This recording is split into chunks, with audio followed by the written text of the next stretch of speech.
Hi everybody, welcome back. I am here to introduce Erik Reagan. Erik is the partner and operations director at Focus Labs in Savannah, and as he mentioned, we had a really fun dinner last night. I got to meet his lovely wife and learn all about their family, and they're just the nicest people. And I think one of the things I really love in watching just watching them and listening to what he does is he has, not only is he super passionate about his work, but he makes time and prioritizes his family time. And that's so hard to do as a business owner and a parent, and I really admire how he does that. And I first heard Erik speak at Expression Engine Conference, I think in Brooklyn. And so we are, yes, both veterans of the EE circuit, and I can't wait to hear about creating your culture. Awesome. Thank you. Sorry for the case there. All right, let me make sure I've got everything turned on and that I'm good to go. All right, sweet. So a little bit more intro just to kind of who I am. I haven't met many of you before, so I figured some context maybe was in order. I run a branding agency called Focus Lab, and we're based in Savannah, Georgia. And we are kind of a blended model of in-office and then remote. We have about a third of our team works from various home offices around the states, and then the rest of us are in Savannah. And in short, our goal, the reason that we do what we do, is simply to empower people to drive change, whether that's our own staff driving change for their families and their lives, whether that's customers who hire us and we help them drive change at their organization, or the natural step beyond that is helping our customers, or helping our customer help their customer. And that's kind of a verbal gist of what we are, who we are. But given that this is about culture, what I thought might be cool, somebody told me to do this, so I said, oh, okay, is we have some videos from Focus Lab that kind of show some of the work and then some of the culture, and so I wanted to play one of those videos for you now. It's 3.5 or so minutes long. Probably around like the 3-minute mark, you're going to be like, this is kind of long, but it won't be much longer than once you feel that feeling, okay? So we've had a few of these, and this happens to be one of my favorite ones. It's a few years old, and if you look closely, you might catch a glimpse of one of our sponsors in the video, all right? So here we go.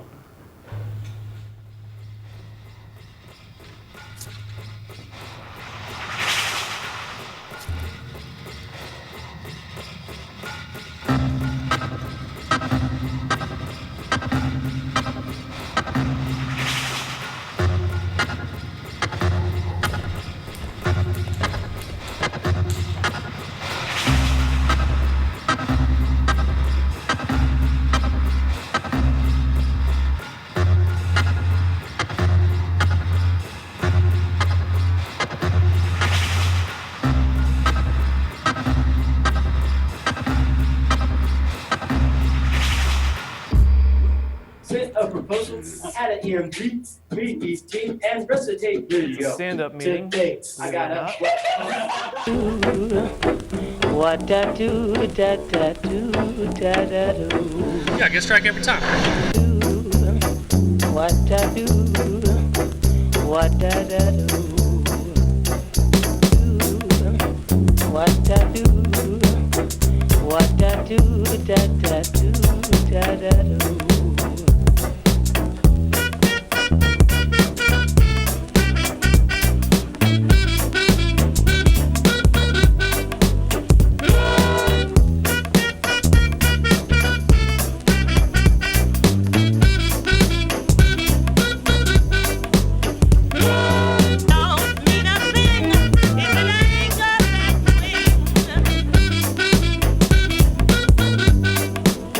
Keep that road.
You can wash dishes.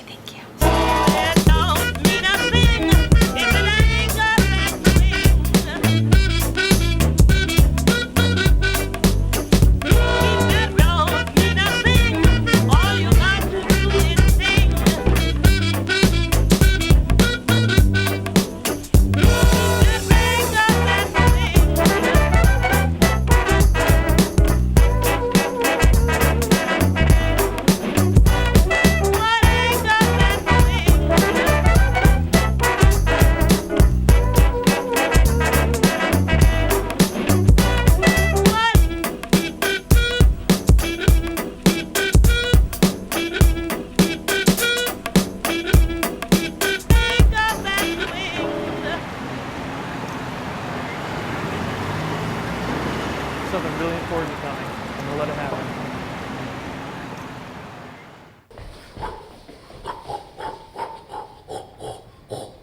Obviously, that was a joke. So, we have videos like that just to kind of recap some of the stuff that we do each year, and just, try to build up some hype, do a little marketing. And I had somebody who knew I was doing this talk, and they were, I love the guy. I just disagreed with him on this thing. He's like, "You should play the video and show off your culture." And I was thinking, but that's not what culture is. So I wanted to start with that because I realized that a lot of people kind of see this stuff from the outside looking in and think about how this might reflect or represent the culture of a company. But I don't think it does. And I want to talk about some things that I think really do reflect what a culture is. But before really getting into that, I need to introduce you to two very awesome human beings. And that would be my children. So my daughter's 10, my son is 5. I have to share a little bit about them each. My son, this past week on Sunday, I was putting on my socks. He was sitting next to me, and he said, "Daddy, you are super cooler than me." And I was like, that felt good. And so I said, "Well, what makes me cool, buddy?" And he said, "Wait, you have dance moves, right?" And so I had to be real. I said, "Not really." And then he paused. I said, "Never mind." So that's my son. I have another story I'll share about my daughter. It actually is relevant. That one's just fun. Before I get into it, I actually want to ask a quick question, just a poll, and this may or may not end up making sense. But has anyone here ever gone through an experience in your life where you were involved in a NICU, neonatal intensive care unit? Got a few folks in here.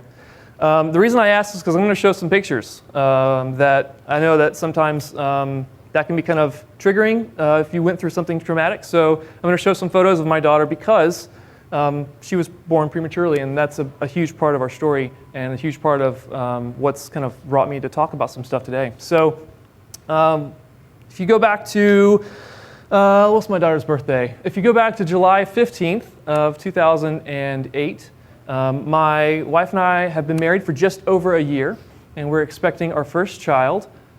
Is a surprise. So we weren't exactly ready to have kids, but we needed to be ready to have kids. So we're like, all right, we're in this, let's do this. And we were going in for a pretty normal checkup. And what was supposed to be a fairly normal day turned into not that at all. We went in for a very specific test, and good news, that test came back fine. But basically all the other vitals, all the other things were coming back with red flags. And so the doctor basically said, I'm going to send you to the hospital for a 24-hour test because I've got a suspicion about something, and we need to be sure. And we were just incredibly caught off guard by that.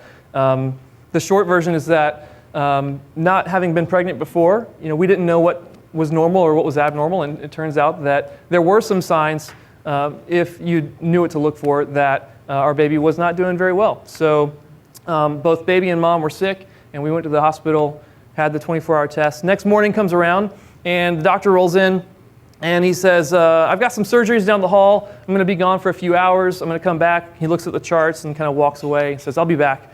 And I don't know, maybe like 90 seconds later, he comes back in, and he says, you know what? Never mind. I'm actually going to go ahead and transfer you to the other hospital nearby because they have a better situated NICU just in case. and our hearts were just dropped. And not very many hours later, our daughter was born. There's a lot more detail I could share with the story, but I don't want to get too deep into it. But our daughter was born at 28 weeks and a few days. She weighed 1.5 pounds, and she was just shy of 1 foot long. And it's a very surreal thing. There were moments where I was looking to my parents saying, like, I don't know if my daughter's going to live. And it was shocking. And we were also very young. I think I was 22 when we had Brady, our daughter. And at the time, I had not started Focus Lab yet. Was still employed by an organization. I was on staff as a web developer. I was the only developer, in fact. The staff, I think it was about 110 people. And I was a developer kind of in a marketing capacity. And I had not really been paying too much attention to the culture of the workplace. But this experience opened my eyes to what culture really is. And this is my in-laws' hands next to my daughter at a very early age. I don't know how old she was there, but it's kind of surreal to see some of these pictures, even as the dad, to look back at some of these pictures. But I would go to work, and when your child is born this early, they're going to be in the hospital for a while. And we were actually incredibly fortunate in that while we did have some bumps along the way, and as far as NICU visits go and NICU stays go, ours was relatively easy, which is a weird thing to say because she was in the hospital for 94 days, which feels like an eternity. We had trips daily to the hospital and sometimes multiple times a day because if we wanted to see our daughter, that's where we had to go because that's where she was. And a couple more pictures just to give you an idea of the scale. This ring here in the bottom right is the one on my hand right now. And those are my hands in the other pictures as well. So granted, I do have a large hand, but still, it's kind of unreal. I called my boss the day that Brady was born, or maybe I sent an email or something. Don't know if I would have been able to have a conversation on the phone. And I basically said, I don't know what to do. My daughter was just born, and she wasn't supposed to be. And she knew that. She knew how far along we were. And I had an immediate message from my boss saying, don't even worry about work right now. Just be with your family. And I also had coworkers showing up to share some love, bring us some food, people giving us gas cards because we lived in the middle of nowhere and had like a 45 minute drive to get to the hospital just to visit our daughter. And it was kind of tough. I, like I said, had not been too perceptive of what a culture was until I felt like I needed that culture. And so it came in the form of my boss, who just simply cared. It came in the form of coworkers who also genuinely cared. But then, equally importantly, it came in the form of the organization having stuff built in to support me through something like this, which it left quite an impact. So I started to really take heart of how it felt to be cared for and supported in that time. I can't even remember how many different schedules that I worked because they let me change my schedule so I could go see my daughter at various times. Once she was finally out of the hospital after 94 days, I changed my schedule multiple times for the next year and a half, just to accommodate, needs, family needs. And I had the idea of starting a company. I was already freelancing and doing stuff. While I was working at this job, I was already really heavy into EE and CodeIgniter. That was all happening, but I didn't have a business to run just yet.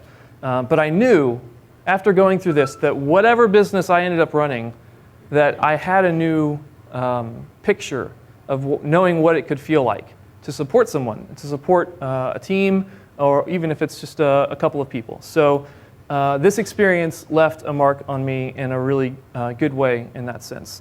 And really what, in its simplest form, what I think is something to consider about culture is that it is a feeling. It's how you feel in your workplace. So just consider, even if you're the only person doing your work, you very likely work with clients of some kind. That's part of how you feel. How do you feel at work? And how do you feel when you get ready for work? How do you feel when you have to leave at the end of the week or the end of the day? Maybe consider how you feel when you work with very specific people or very specific clients. It's a feeling. Now that doesn't mean that it's not something that we can't create on purpose though. So what I want you to really chew on for today is a fairly simple observation, and it's that culture, your culture, is going to be the combination of what you create and what you allow. And so we're going to dig into that in a few different ways, but really when it comes to the topic, you can talk about so many different ingredients and components to a company culture. I had a very hard time trying to decide what to talk about in the context of culture because there are so many things. So what I did was just boiled it down to basically 3 things that I think if you just wanted to start somewhere, start being intentional somewhere, you can pick one of these 3 things and not lose. It's going to be worth the time and investment that you put into it. And I can also say with confidence that I am not any type of expert on building a company culture. I read a lot. I think it's compensating for dropping out of school. But I read a lot, and I try to implement things that feel and sound good. And I know how far Focus Lab has come, but I'm basically just sharing my observations over those years. And I'm going to encourage you guys to check out some of the books that have influenced me over the years. And we'll talk about those later. But the 3 things that we're going to look at today are communication and trust, and then having a shared set of values. And we're going to dig mostly into communication, mainly because, developers aren't really known for great communication, right? Some of you laugh because it hurts, and some of you are quiet because it really hurts. So we're going to talk about communication. Trust is going to be about having trust in your teammates, in maybe the company you work for, or building trust or earning trust from the employees who work for you, and then ultimately having trust built into your relationships with clients as well. And whether you're trying to affect the organization or an organization that you own, one that you work in, or even just like a solopreneur scenario where you literally don't want a staff, I would say that this stuff is still going to apply to all these scenarios, just in different ways. So we're going to dig in and go ahead and start talking about communication. I am a big fan of smart people, and I'd like to be one someday, so I tend to quote them. So I'm going to have a lot of quotes up here, and I can't remember if Brian or someone else mentioned this earlier, but the slides will be available, so don't feel like you have to rush to write stuff down if you like something that you're reading up here. It'll be available later. So first quote from a smart person, George Bernard Shaw: "The single biggest problem in communication is the illusion that it has taken place." That hurts, like right here sometimes, because I'm like, yeah, that describes a lot of my communication, the illusion that it has taken place. And this is one of my favorite quotes when it comes to communication. It's helped me a lot just to slow down and just consider, okay, did we just communicate, or did I communicate, or did no one communicate, or what just happened here? One thing that's helped us at Focus Lab is taking a communication profile. It's kind of like a personality test. Have any of you heard of DISC profiles? Any hands out there? Sweet. They did them at Peers. A speaker Nice. talked about them at Peers. So we do a lot with DISC at Focus Lab. And I'm not going to give you a big intro into what it is, because that could literally be a 3 to 5 hour session just to talk about it. But it's kind of like a personality profile, but just towards your natural way of communicating with other people. It breaks it down into 2 categories. You have your adaptive style and your natural style. And your natural is just kind of when you're relaxed and just kind of chill, how you typically like to give and receive information. And then the adaptive is kind of the mode that you might switch to if you feel like you're being observed. And that's what most of us are doing when we're at work, in some type of work atmosphere. And it's a really cool thing. We love it so much that we even started a second company that just focused on DISC profiles. So I'm going to talk about DISC profiles a little bit. If any of you are interested in taking one, I'll have a link in a few slides to show you how you can take that for yourself for free and and what it can do for you. But I want to share really just one big section of what that profile spits back out, basically. You spend maybe 10, 12 minutes taking an assessment, and you get to the end of it and you're like, there's no way this is going to be valuable to me. This didn't really ask me very many valuable questions. But it's kind of creepy. It's kind of creepy how accurate they are. And when I read mine back after literally 10 to 12 minute assessment, I was shocked at how accurate it was. There were maybe 2 or 3 things that I just didn't think were really accurately me, but the rest of it was spot on and incredibly helpful. So we have our whole team take the DISC assessment. We also have our clients take the DISC assessment, and we give them a little DISC 101 at the beginning of our projects and say, hey, just so you know, we're going to use this as a tool throughout our project just to know how we can communicate best with you. And there are 4 letters in the acronym D, I, S, and C, and they basically reflect a few different areas of tendencies or personality with your communication. And I want to read to you, and they're going to be up on the screen, but I don't want to assume that everybody can catch the words from the back because it might get a little small. But I want to read to you one section that has become really valuable for our team and learning how to communicate better as a group, and has really helped our culture in general. It's in the report. If any of you happen to take it later, it is basically the last section, and it talks about how to accurately communicate with someone and what to do and what to avoid specifically. So I'm going to share, this is specific to my profile, so it would be different for many of you. But things to do when communicating with Erik. This is kind of what it spits back. Use a thoughtful and logical approach to discussing ideas and options. Do your homework because others will have already done their share of it. Assure others that there won't be unexpected surprises. My personality when it comes to communication is I don't like to be blindsided. And so when I saw that, I'm like, that's correct. Ask how-oriented questions to explore opinions. Be certain that the information you have is credible. When I read that one, I was like, I'm not that anal about that. And then I thought, yeah, kind of I am. That's true. Make an organized appeal for support and contributions. And then lastly, keep on task with whatever the agenda is, whether it's something that is a meeting that was planned ahead, or if it's an ad hoc thing in Slack or in person, stick to whatever the agreed upon agenda was. So these are things that after I took that DISC assessment, it said, this is what you should do to communicate with Erik. But the assessment came to me, so that's maybe not terribly helpful for me. So the way that we've used this is we make all of the assessments available to our whole team.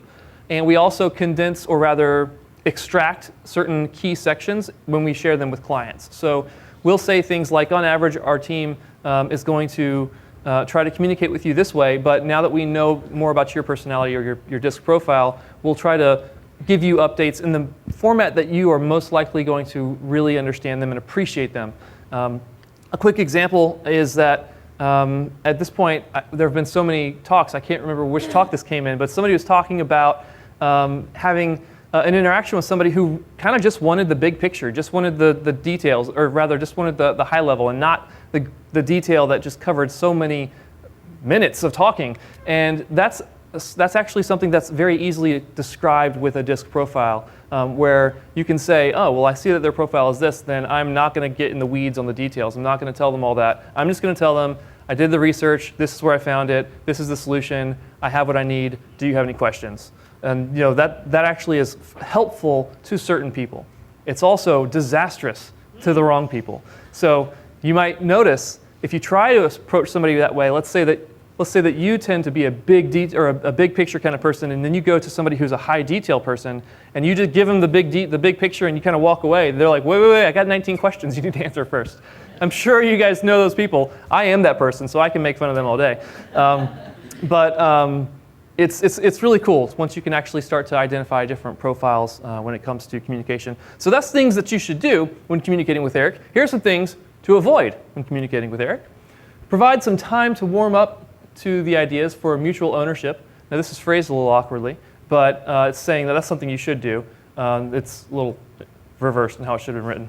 Don't be rude, abrupt, or too fast-paced in your delivery. And I know that my wife can attest to this sometimes. She'll start telling me something, and I'm like, hey, can you slow that down and say it all again? Because I didn't catch a lot of that. I'm trying to process every word you're saying, not a big picture, and I need to go a little slower. Don't fail to follow through. If you say you're going to do something, do it. Don't rush into the business or the agenda. Provide some time to break the ice. This is one that when I read it, I was like, I don't really think I mind that part too much.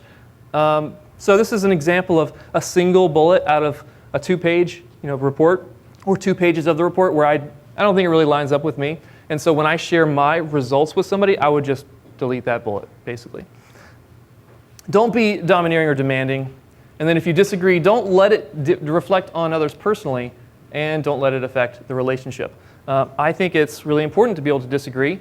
And apparently, I didn't know this until I started kind of getting into some of the DISC stuff, but apparently it's not that big of a deal to some people. It's kind of a neutral issue. But for me, it's actually important for people to be able to disagree on things. I'm going to talk about that actually in another topic here in just a bit.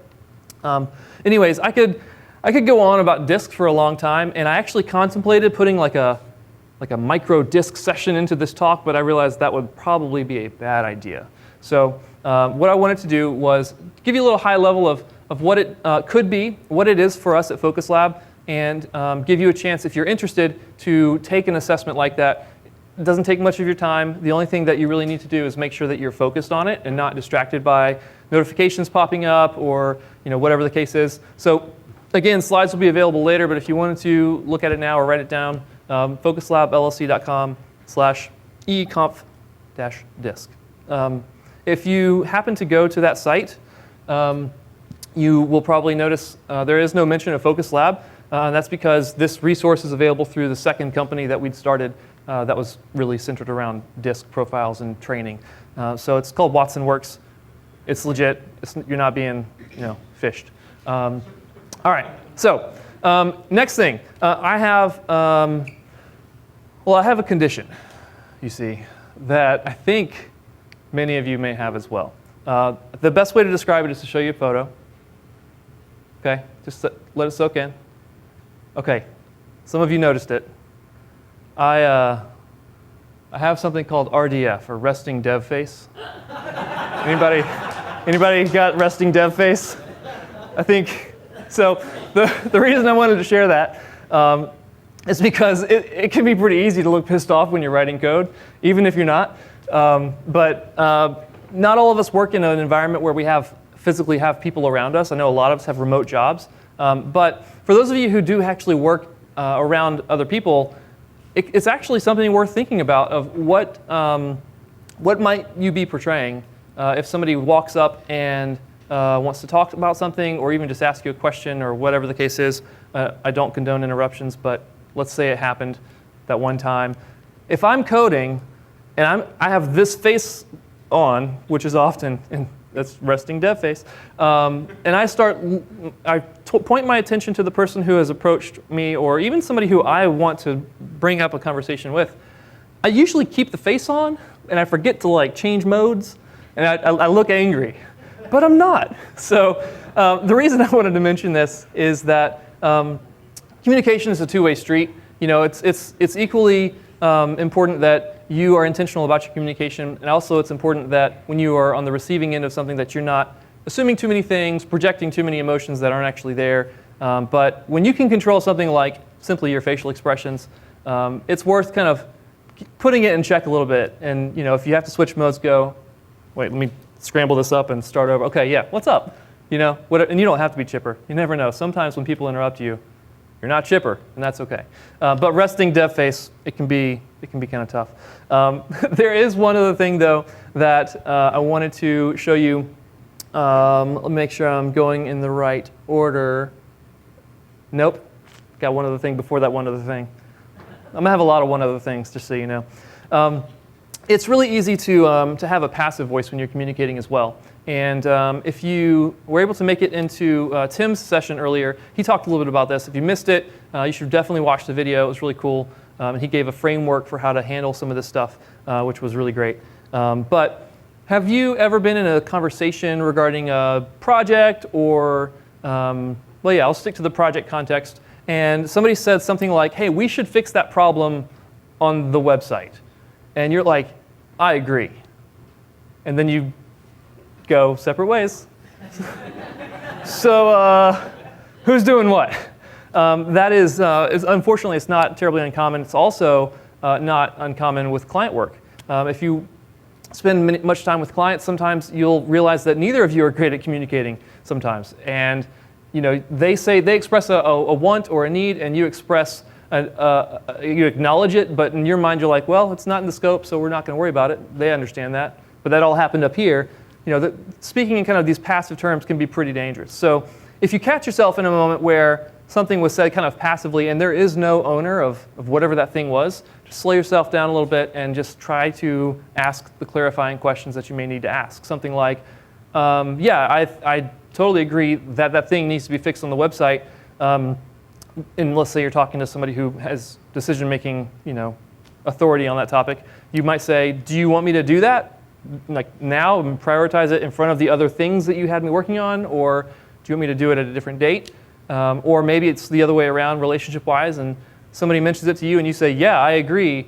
You might say, I need you to make sure it gets done by next Friday, or make sure it gets done in the next 5 hours because it's crucial, or something like that. You got to make sure you get it specific when it comes to that passive voice and creeps in. There's another thing that is kind of tricky with communication, and it is the risk of assuming or projecting onto others what you think they may have meant or have been saying or doing. And I did this, I saw this happen in my car a few weeks back. I was driving home from work, and I really like listening to music, and I like getting into my music. And I was riding on an interstate, and there was a ramp that was merging onto the interstate, and I like to let people in. I'll give myself some props on this. I'm a pretty courteous driver. Yay, courtesy. I let someone in. I kind of flashed my brights at them so they knew they could get over. They got over, but I was into my music too, and so I kind of threw my hands up like at the same time, and then and you know how you can kind of see the silhouette of the driver in front of you? She was not happy. She was like, why is he doing this? Because he let me over.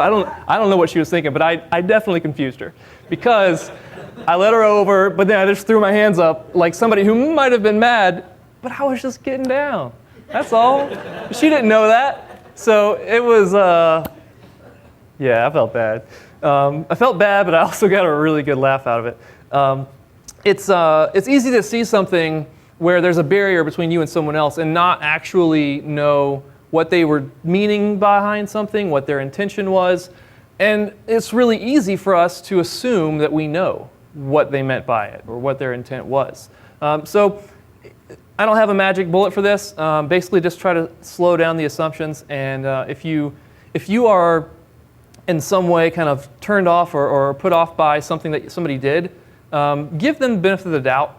You can go to them and say, hey, I don't think you meant this, but that's kind of how I interpret it, but I want to just make sure. Like, can you tell me more about why you did this thing or what you meant by that?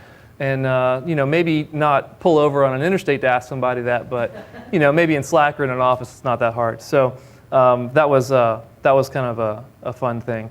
The point is, miscommunication happens. It happens a lot more frequently than we might realize. What do we say to others on accident, or what do we project onto others that they never even said? It's a topic that we could go on and on about for quite a while. There's one more type of miscommunication that I want to cover, and I want everybody to be careful of, especially in our industry, and really in just our technology-infused world. It's not just our industry that uses tools like this, but you guys may have heard of an app, a little startup called Slack. There is a huge issue or risk maybe of communicating only by text, whether it's Slack, whether it's email, posting something in Basecamp, Trello, whatever the form is. If you're just using text, you miss so much of what could be communicated, whether it's body language, whether it's tone or inflection, and it's a tricky world that we live in because a lot of our collaboration works via text, especially when it's not real time and you're working across time zones 10 hours apart. You're posting something to GitHub comment or an issue, and then reading it. They're reading it, later where they could not have maybe had that interaction with you. There's so many opportunities for us to miss things and to assume things incorrectly. So I want to go through a quick example of how I think many of you are accustomed to this now, but if you're not, it's time to level up, all right? So here's an example. Let's say I said this in Slack. Expression Engine is going open source. Now, you heard me speak it. I didn't mean to do that. I meant to let you read it. So pretend I didn't speak it yet, okay? That could mean a lot of things because it's just text. So let's just add an emoji and see which direction it goes. So now there's a little more clarity as to like what I was thinking when I typed that. But I could have just as easily been thinking this, right? Like, there's a difference, okay? Or maybe if I want to get a little crazy with it, go this direction. I mean, everybody has their own flavor. Sometimes one of the things that I like to do with emoji is try to show like the spectrum, the process of emotion to seeing something or saying something. So maybe it's something kind of like this. Like, I don't know how to describe that, but maybe it's like that. The point is, with Slack, we've got, well, not just Slack, but with text-based communication, we've gotten farther than we were. Emojis help a lot, but don't let that be a crutch.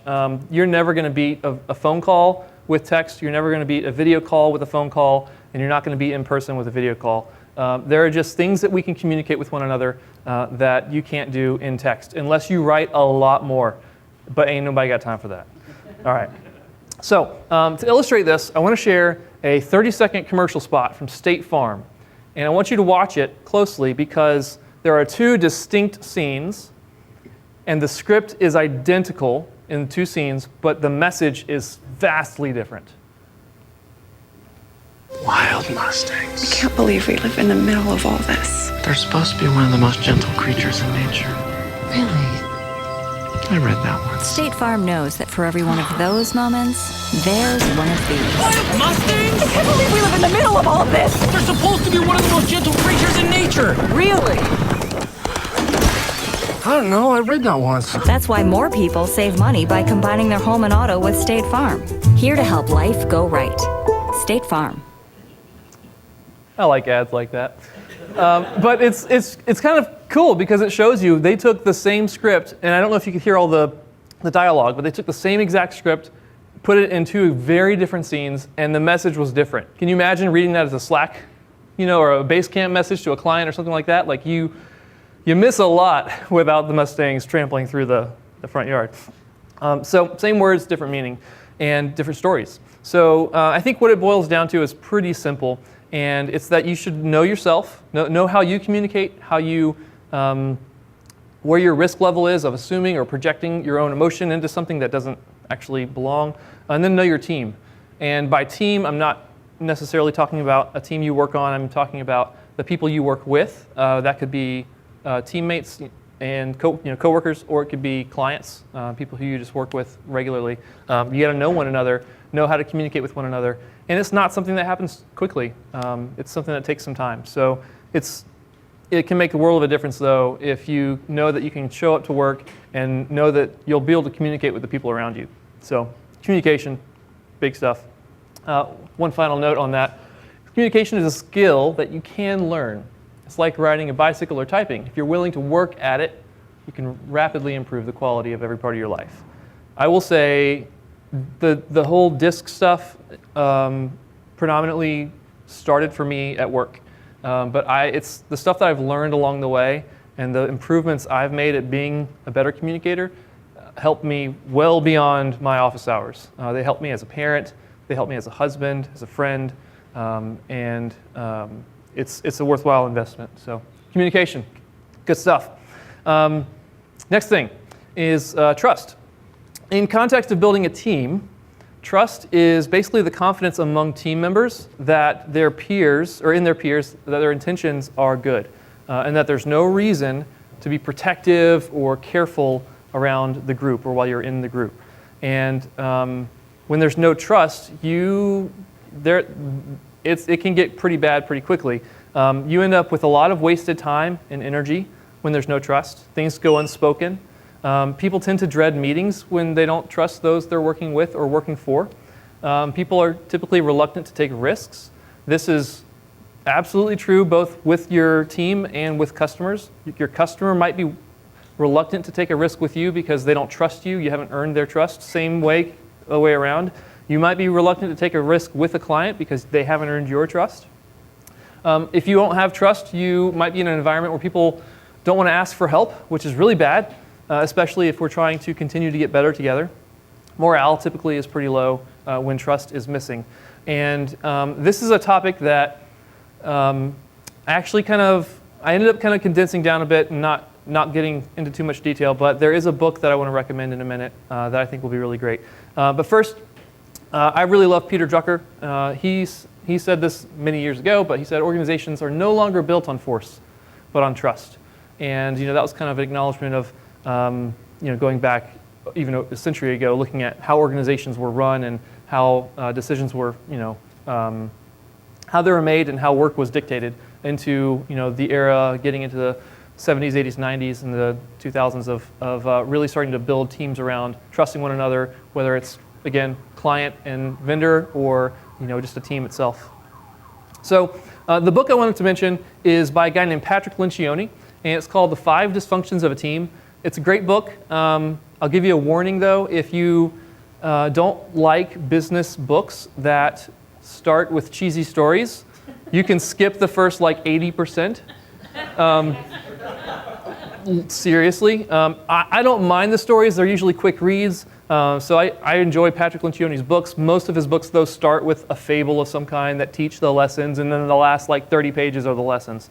So really good book. And he talks about how at the foundation of every great team is trust, and that if you don't have that foundation, it starts to affect everything else that relies on trust. So there's a graphic that I'll share that is from his company, the Table Group. And basically, when you have an absence of trust, and you keep going up and up this pyramid of dysfunctions, that could really easily lead to a fear of conflict and lack of commitment, avoidance of accountability, and the inattention to results. But as with any good business book, he's got a solution. So I wanted to share the high level of this, but really just as a seed to plant with you and encourage you to go check it out yourself. So in the absence of trust, how do you change that? How do you fix it? And right now I'm talking specifically to those who either lead a team or lead a whole company. As someone in a leadership capacity where you have authority, you go first. You start trusting other people first, because if there's not trust at the foundation, you probably don't trust certain people too. So you go first. If there's conflict, you start mining for the conflict. You find it so you can help resolve it. Force clarity and closure. Force, kind of I don't know, that's his word, I didn't care for it. It's kind of forceful, that's redundant. But really, you just provide clarity as much as you can around whatever the issue might be and why there might not be commitment across the team. You confront difficult issues to address people who are not either holding themselves accountable or others. And then lastly, you just focus on collective outcomes. He gets into what all this stuff means. I fully recognize that on a slide, this is relatively meaningless. So I would encourage you to go check the book out. It's really great. I do want to grab a few things that he talks about happening when there's an absence of trust, though. So we've got, in the absence of trust, people tend to conceal weaknesses and their mistakes. They hesitate to ask for help, provide constructive feedback, jump to conclusions about the intentions, waste time and energy managing their behaviors for effect, hold grudges, that one's toxic, dread meetings and find reasons to avoid spending time together. Our work is so collaborative by design. If you don't have trust, it's really can be really tricky stuff. However, let's look at the flip side. Excuse me. When you have trust, people tend to admit weaknesses and mistakes, which is really great. People ask for help. People give one another the benefit of the doubt, like with the communication stuff we talked about earlier. Take risks in offering feedback and assistance. Offer and accept apologies without hesitation. And then people tend to look forward to meetings and opportunities to work as a group because you know that it's going to be a healthy environment and not one that just lacks trust. So a few quick notes on if you want to actually build trust. It's going to require shared experiences over time. Trust is one of those things that you cannot just leave a conference, read 30 pages of that book, and then next Monday start and next Friday have trust. That's not how that works. It's going to take intention and time and shared experiences. Trust is earned, and so you just got to be patient with that. You share stories from your personal history and get vulnerable. As the person who's trying to create that foundation of trust, that's a really great way to just show people that you're trusting them. Do what you say you're going to do. That sounds obvious, but some of us overcommit like crazy. And simply doing what you say you're going to do is a way that you can build that trust. And then respond in tough moments rather than react. Responding instead of reacting. When you react, you just fly off the handle maybe in something, you get angry, you just say the first things that come to your mind. But if you can intentionally slow yourself down to respond to a situation in a tough moment rather than reacting, then you can have an opportunity to build more trust with people around you. All right, so last thing, shared values. Here's the thing about having shared values. If you work on a team, or even if you work with the same sets of clients fairly regularly, you already have a set of values, even if you haven't acknowledged them. They exist in your behaviors, in your priorities. So it's less about creating values and more about discovering what your values already are if you haven't taken some time to do that. And when you begin to try to figure out what do we value as a team, what do we value as a company, it needs to be a discussion. You come up with some stuff on your own, but really invite the people you work with to do the same thing, because you might think that you really value clear and candid feedback, but the people around you might say, you really shut down when I get clear and candid with you. I don't think you value that much at all. You might say that you really value writing tests and all the things that you need to, and then somebody around you says, dude, you put up a pull request that had no testing in it at all. Like, you're just making us write the test. That's not how you told me this was going to work. So you have to really invite people around you to be involved in the conversation of defining what your shared values are or discovering what they are. And once you have them, document them in some way and start to really include them in your life at work. And a really stereotypical way to do that is to have posters, on the wall that say, honesty, integrity, that kind of stuff. That's not really what I'm talking about when it comes to these values. Really what we want is something that's almost verb-oriented, action-oriented. And when you have them, it's okay to have them on the wall, and I mainly say that because I have them on the wall in my office. But really, what's important is that you put them into the lifeblood of your organization. So we talk about our shared values literally every single week, multiple times a week. And we talk about them in our team meetings. We give our team props for the way that they uphold the values. We have them built into Slack in certain ways. We try to just immerse ourselves in them because having a set of shared values is a huge, huge thing, or has been a huge, huge thing for our company. We don't call ours values. I'll spare you the story, but basically we decided to call ours core standards instead of core values. In short, the reason was we wanted to hold people to a standard rather than tell them what they should value. And so I want to share at least for just a moment what the core standards are for Focus Lab. Make it better, keep it real, keep it simple, people over profits, never stop learning, quality over quantity, work to live, ask more questions, and craft isn't enough. And no, that does not mean the CMS.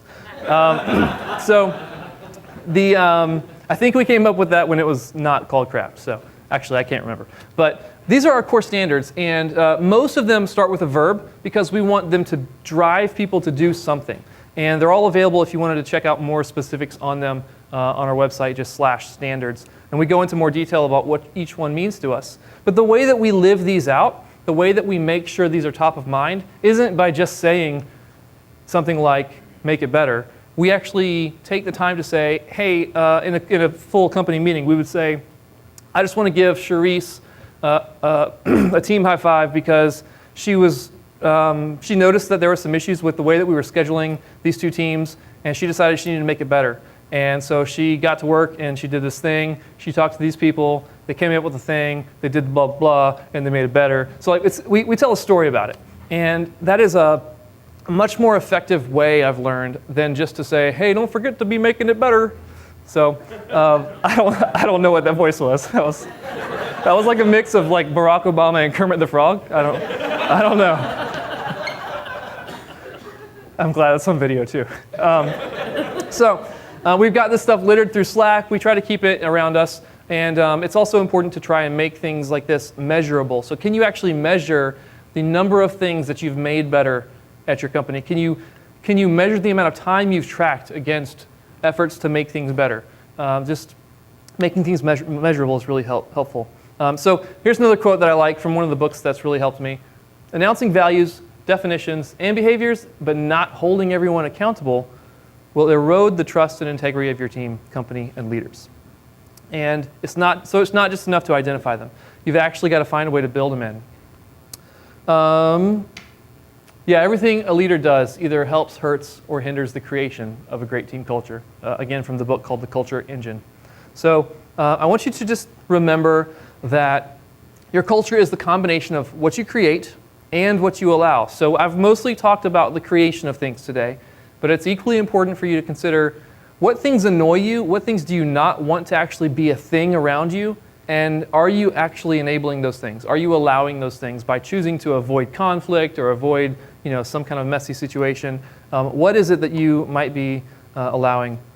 I also want you to, it's probably obvious, but I want you to just at least hear from me that building a culture, a strong culture, or a stronger culture than you have today, it's not a fast process. It takes a lot of intention. You might have a fine culture today and decide that you want to improve it. It still takes some time to kind of move that down the field.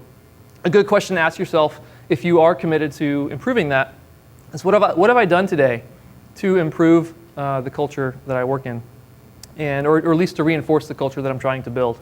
I want to illustrate a couple things with my guitar. So I'm in the Music City. And I'm like, I like music, I'll bring my guitar, and that's okay, right? And I was talking to Brian about this idea, and he said, yeah, you can bring it. What are you going to do? I'm like, I'm not going to tell you what I'm going to do. So I didn't tell Brian what I'm doing, but it's going to be short and sweet, and I just want to show you guys what you can expect in implementing some culture stuff. And I hope this works because we didn't really do a whole lot of sound checking, and I don't know if it's going to pick it up from the mic or not. Am I there? All right, sweet. So what I want to bring up is how many musicians we got in the house? Anybody prepare to be underwhelmed? All right, so I am not here to perform. I am here to illustrate.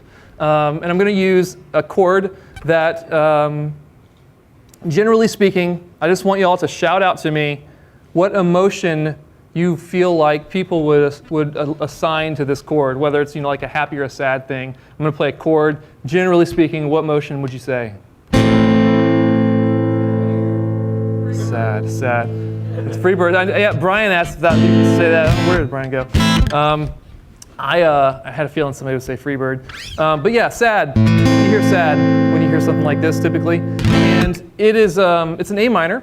And in music terms, I'm going to make one change to this chord. It is literally going to be the smallest change I can make in Western music. It is a half step. And I'm going to change literally, it's the smallest change I can make to this chord. This is where it starts. And the smallest change I can make turns into, well, that changes things, right? So the reason I wanted to point that out is I love parallels, I love music, and I think it's really cool that in music you can literally make the smallest change possible, and the mood just almost did a 180. It went from like this to, and it's just pretty cool. I think that you can still go home and make some changes in small ways and start to feel them pretty quickly. Long-lasting change is a project. It is going to take time. But you can really start to feel some changes if you pick an area to focus on and just find that half step and get it there, okay? One other thing on the music front that I want to mention, we talked about trust, we talked about communication, we talked about a shared set of values, and when it comes to that half step we just talked about, I want to play 2 notes that are a half step apart. Typically when you hear this, it doesn't sound great. Musically speaking, we are listening to something considered tension. And I imagine that many of you have been in a workplace where you have felt some tension, and sometimes it's spoken, sometimes it's not. You've got an elephant in the room that's just not being talked about. But tension gets kind of a bad rap. We think of it pretty negatively. And what I want you to consider when it comes to creating a culture on purpose is that the goal is not to get rid of tension. The tension in a good environment, in a good, healthy environment, is actually a reflection, can be a reflection of simply diverse background, diverse thought, differing opinions. And I think that really great teams have those things. And if you have intentional communication, if you have trust at the foundation, and if you have shared values and a shared understanding of what success for that project is, where the tension exists, then you can take these 2 notes and add those things to the picture, and you end up with something like this, where those 2 notes still exist. This is a really pretty chord. I really like this one. But the 2 notes are still there. They're right there, but you gotta, like, it sounds kind of nice. The tension didn't go away. There's just more to it. You've got more trust. You've got some shared value in there. Wait for it. You hear that? Hear that communication? Sounds good. So really, that's it on the guitar front. I'm not playing Freebird, but I wanted to just try to paint a little bit of picture of that, because tension is something that helps Focus Lab. Our team has tension because we don't agree all the time, and we don't agree all the time because we have different opinions, we have different perspectives, and we do have to work towards finding agreement in projects and keeping the momentum going forward, but we're not trying to get rid of tension. So I want to share one other thing. I think I'm kind of run out of time, so no dice on Q&A. But I want to go back to this real quick, if it shows up. So this is my daughter in the NICU, and this little kind of ring over here, and there's one on the other side, is where I and my wife could reach in to touch her while she was in the isolette. And there's just a small part of the story that I wanted to share as I wrap. When you're traveling to the hospital daily, sometimes twice a day, it can be really hard to find a sense of normalcy. And just after our daughter was born, I was tasked at work with building a web app, and I'd never built one before. I was confident I could figure it out, and that I could find the right people to help teach me certain things or provide me the right resources, but I'd never built a web app before. I was able, thankfully, to find a tool that helped me build it pretty quickly, and it went pretty well. But I would spend time at the hospital holding my daughter. You know, we would have fairly limited amounts of time. We'd be able to hold her at a time, at least when she was younger, holding her, or sometimes just having my hand through the hole of the isolette and holding my phone in the other hand, just basically reading documentation of this tool, because I just needed, that was my sense of normalcy as I was going through a lot of that. And it's really easy to go through our professional careers and not know who we've helped and how much and when. So to Ellis Lab team and to Rick, who hopefully will have a chance to watch this, that tool was CodeIgniter for me. And CodeIgniter is not something that I pictured crying about on stage someday, but it is. it genuinely helped me, not only in the time of insanity of just hoping each week that our daughter would grow and be able to get out of the hospital, and the ups and downs of that I'll spare you, but being able to pull something up on my phone, read some documentation that was clearly thought out very well, that that showed me the path to building something in a really good way was huge for me. CodeIgniter led me to Expression Engine. And I was working at this organization. I started to toy with Expression Engine. We built multiple sites on it. And it became the way that I was able to quit my job, because I was able to use CodeIgniter and Expression Engine for bringing money home for my family. Sure, there are other tools that could have done the same kind of thing in theory, but I mean, not really. Y'all know what I'm talking about, right? Like, it was a game changer for me. I just wanted to, while I'm here, just take a minute to say thanks to Ellis Lab, thanks to everybody on staff, thanks to Rick for starting it. And I know that typically with talks like this, you might clap for the speaker at the end, but I genuinely, from my heart, would like for everyone to just clap for Ellis Lab right now as I finish up. So that's it.